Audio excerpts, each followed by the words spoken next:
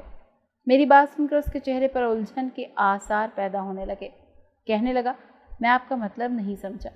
میں نے کہا، میرے جملے کا خلاصہ یہ ہے کہ اس پراسرار جن لڑکی نے آپ سے کہا تھا نا کہ آپ اسے بھول جائیں گے، جبکہ آپ کا دعویٰ تھا کہ ایسا ہونا ناممکن ہے، لیکن پھر آنے والے وقت نے یہ ثابت کر دیا کہ وہ لڑکی جو کچھ کہہ رہی تھی وہ سچ کہہ رہی تھی، اور آپ اپنے دعوے پر قائم نہ رہ سکے۔ بابر عجیب نظروں سے مجھے دیکھتے ہوئے سر نفی میں ہلا رہا تھا۔ نہیں، ایسی کوئی بات نہیں ہے۔ وہ پراسرار لڑکی آج تک یادوں کی صورت میرے دل میں زندہ رہی ہے۔ میں نے کہا، بابر صاحب، میں یادوں کی بات نہیں کر رہا۔ آپ اس سے بے پناہ محبت کے دعوے دار تھے۔ اس پیمانے کے ہوتے ہوئے آپ نے دوسرے لڑکی سے شادی کر لی، اور بقول آپ کے وہ لڑکی اس قدر حسین ہے کہ اس کے آگے اس پراسرار لڑکی جیسی کئی لڑکیاں مان پڑ جاتی ہیں۔ اب ایسے میں آپ ہی بتائیں کہ ہار کس کی ہوئی اور جیت کس کی ہوئی؟ میری وضاحت نے اسے گہری سوچ میں ڈبو دیا۔ آنکھیں بند کر کے اس نے سر نشست کے سرے پر ٹکا دیا۔ میں اٹھ کر کمرے سے ٹہلتا ہوا باہر والی کھڑکی کے سامنے جا کھڑا ہوا۔ کھڑکی سے آگے کوئی 2 فرلانگ پر اس پار تحد نگاہ سمندر ہی سمندر پھیلا ہوا تھا۔ دھیرے دھیرے آسمان ستاروں سے محروم ہو رہا تھا۔ دور، بہت دور مشرق میں صبح کاذب قوس قزح کی مانند ابھرتا ہوا سورج محسوس ہو رہا تھا۔ میں اس کی کہانی میں ڈوبا ہوا سب کچھ سوچ رہا تھا۔ عشق و محبت کی اس داستان کو گہری سوچوں میں سوچ رہا تھا۔ کہ کیا واقعی ایسی کہانیاں اس دنیا میں پھیلی ہوئی ہیں؟ میں نے پلٹ کر دیکھا تو بابر سو چکا تھا۔ میں آرام سے اس کے کمرے سے نکلا اور اپنے کمرے میں جانے کے لیے جیسے ہی مڑا تو سامنے وہ بلی بیٹھی اب مسکرا کر مجھے دیکھ رہی تھی، اور پھر راہداری میں چلتی چلتی وہ بلی غائب ہو گئی۔ اچانک میرا ماتھا ٹھنکا اور مجھے احساس ہوا کہ یہ وہی جنزادی تو نہیں جو یہاں بیٹھ کر ہماری باتیں سن رہی تھی۔ جب میں نے اس بلی کی طرف دیکھا تو وہ چلتے چلتے دھوئیں میں بدل کر غائب ہو گئی، اور مجھے یقین ہو گیا کہ یہ وہی ہے۔ آپ کو کیا لگتا ہے؟ کیا وہ اس کی زندگی میں شامل ہونے کے لیے اس کے ساتھ ہے؟ کامنٹ باکس میں اپنی رائے کا اظہار ضرور کیجیے گا۔ اگر کہانی اچھی لگے تو اسے لائک اور شیئر کیجیے، اور میرے چینل سچی کہانیاں کو سبسکرائب ضرور کر لیجیے۔ بیل آئیکن کو بھی لازمی کلک کر لیجیے تاکہ آپ کو اس طرح کی اچھی اور خوفناک کہانیاں سننے کو